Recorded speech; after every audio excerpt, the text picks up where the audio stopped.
नमस्कार साथियों, हिंदी स्टेनो बढ़ोत वाले चैनल में आपका हार्दिक स्वागत है। आज की डिक्टेशन रामधारी गुप्ता खंड 2 से प्रतिलेखन संख्या 1 व 2 से 90 वर्ड पर मिनट की स्पीड से होगी। तो आइए शुरू करते हैं। डिक्टेशन शुरू होगी 5 सेकंड बाद। महोदय, पर्यावरण से तात्पर्य किसी एक व्यक्ति के परिवेश से नहीं वरन व्यक्ति के, समाज के, राष्ट्र के और इस सारी पृथ्वी के ही परिवेश से है, जिसका प्रभाव व्यक्ति, समाज, राष्ट्र और सारे विश्व पर पड़ता है।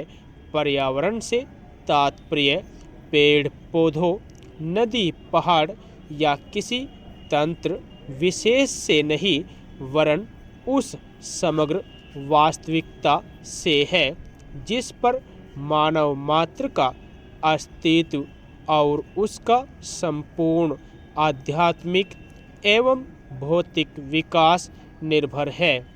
अस्तित्व केवल शारीरिक स्वास्थ्य ही नहीं, मानसिक भी। स्वस्थ शरीर में स्वस्थ मन ही अच्छे स्वास्थ्य की परिभाषा है। शारीरिक स्वास्थ्य हमारे आहार पर निर्भर है, जिसका स्रोत इस पृथ्वी का जल, थल, वायुमंडल है। मानसिक स्वास्थ्य भी प्रकारांतर से इन्हीं पर निर्भर है, क्योंकि जैसा खाए अन्न वैसा बने मन। स्वस्थ जीवन पर सबसे अधिक प्रभाव हमारे चिंतन का, हमारी परंपराओं का और उन सब परिस्थितियों का पड़ता है जो हमारे ऊपर आरोपित है या की गई है या की जा रही है। इसलिए पर्यावरण या परिवेश में जल, थल, वायु ही नहीं बल्कि वे सारे घटक महत्वपूर्ण हैं जिनका कुछ भी प्रभाव हमारे जीवन पर, हमारी क्रियाशीलता पर पड़ता है, जैसे हमारे विचार, हमारे आचरण और हमारी परंपराएं एवं संस्कृति आदि। सदा से मानव की आकांक्षा उन्नति और विकास की रही है। जगत का अर्थ ही है गतिमान और गति दोनों ओर संभव है। उन्नति की ओर भी और अवनति की ओर भी। पहली को हम प्रगति कहते हैं, दूसरी को अगति, विगति, अधोगति या दुर्गति कह सकते हैं।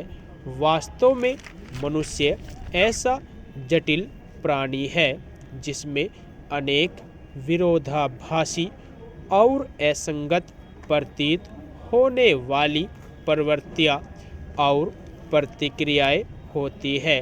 वह कानून और व्यवस्था की मांग करता है, किंतु चलचित्र, दूरदर्शन आदि में स्वतः भड़की हिंसा या खेलों में युक्तिपूर्वक की गई हिंसा अथवा अनीति से मंत्रमुग्ध भी हो जाता है।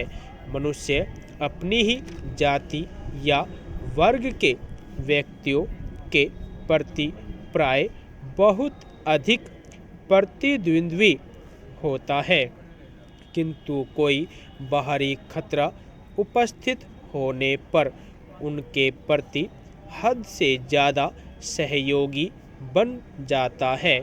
वह सड़कों पर या युद्धों में सामूहिक विनाश के प्रति उदासीन रहता है, किंतु किसी खान में फंसे हुए एक व्यक्ति या किसी कुएं में गिरे हुए एक बालक की रक्षा करने के लिए ढेरों साधन जुटा लेता है।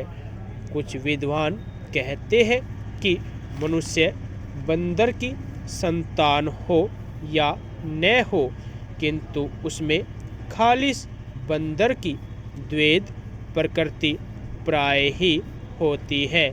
उसमें शाकाहारी बंदरों की भांति वृक्षों में उछल कूद करने की प्रवृत्ति तो होती ही है, साथ ही ऐसे बंदरों की स्वाभाविक जिज्ञासा भी होती है, जो अत्यंत संगठित गिरोहों में रहते हैं और भांति भांति का मांस खाने में मजा लेते हैं। मनुष्य की ऐसी परस्पर विरोधी इच्छा आकांक्षाओं से निपटना असंभव होता है, फिर भी किसी प्रकार का संतुलित मध्यम मार्ग अपनाना अनिवार्य होता है। यही बुद्धिमानी का रास्ता है। विद्वानों ने मानव की मूलभूत आवश्यकताओं को 5 स्तरों में रखा है। महोदय, जो एक के बाद एक आते हैं। शारीरिक आवश्यकताएं यथा भोजन, कपड़ा, मकान और आराम जीवन की मौलिक आवश्यकताएं हैं। दूसरे स्तर पर आती है सुरक्षा और भविष्य के प्रति निश्चिंतता। इनके लिए मनुष्य भांति भांति की वस्तुओं का संग्रह करता है। फिर है सामाजिक आवश्यकताएं, जैसे अपने परिवार के भीतर और फिर बाहर के दूसरे लोगों से अच्छे संबंध बनाए रखने के लिए सामाजिक, आर्थिक, राजनीतिक और मनोरंजनात्मक संगठन बनाना। चौथे स्तर पर है अहम संबंधी आवश्यकताएं, जैसे आत्मसम्मान, आत्मविश्वास और आत्मतुष्टि आदि। आत्म परितोष अर्थात उन्नति, विकास और ख्याति प्राप्ति की क्षमताओं को साकार करना व्यक्ति की अंतिम और उच्चतम अपेक्षाएं हैं। इन आवश्यकताओं की पूर्ति के लिए मनुष्य अपने आसपास उपलब्ध पर्यावरण का दोहन करता है। जल, थल, वायु ही नहीं, पेड़ पौधों, पशु पक्षी, जीव जंतुओं तक का उपयोग करता है। सभी शक्तियों का, यहाँ तक कि सबल व्यक्ति अपने से निर्बल व्यक्तियों तक का दोहन करता है, जो शोषण की सीमा तक पहुँच जाता है। इसके लिए भांति भांति की तकनीकें खोजी और अपनाई जाती है। प्रौद्योगिकी ने मनुष्य को भांति भांति की आवश्यकता की वस्तुएं अभूतपूर्व प्रचुरता से देकर संतुष्ट किया है और आवश्यकता की सीमा रेखा भी खिसकाई है। विलासिता और सजावट की ऐसी सामग्री भी दी है, जो अब बहुत कुछ आवश्यकताओं में गिनी जाने लगी है। स्वचाल वाहन, दूरदर्शन, धुलाई मशीन, सफाई मशीन, सिलाई मशीन, स्टोव, चूल्हे, मिक्सी, फ्रिज आदि आदि अब बहुत से लोगों के लिए अनिवार्य आवश्यकता की कोटि में आ गई है।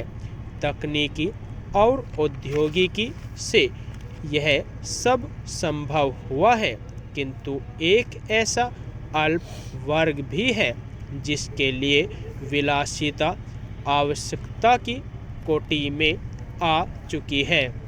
विज्ञान की जन समुदाय के लिए तो मौलिक न्यूनतम आवश्यकताएं भी विलासिता ही बनी हुई है।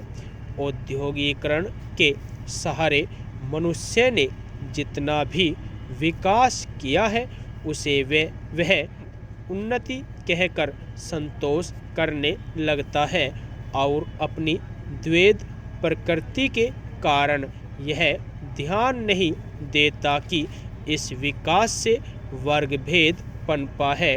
अमीरी गरीबी के बीच की खाई चौड़ी हुई है। जो व्यक्ति मानव की समानता, समाजवाद या साम्यवाद के गीत गाता है, वही अपनी द्वैध प्रकृति के कारण अपने पर्यावरण, यहाँ तक कि मानव के भी शोषण के नए नए तरीके खोजता है। यह शोषण बलात्कार की सीमा तक पहुँच गया है। मनुष्य ने अपनी बुद्धि का प्रयोग किया, फलस्वरूप भांति भांति का औद्योगिकरण हुआ और जल, थल, वायु सब प्रदूषण के शिकार हो गए। जितना ही अधिक विकास हुआ, उतना ही अधिक विनाश हुआ। प्राकृतिक संपदा का भीषण ह्रास हुआ। व्यापक वन विनाश से भूमि बंजर और मरुस्थल बन गई।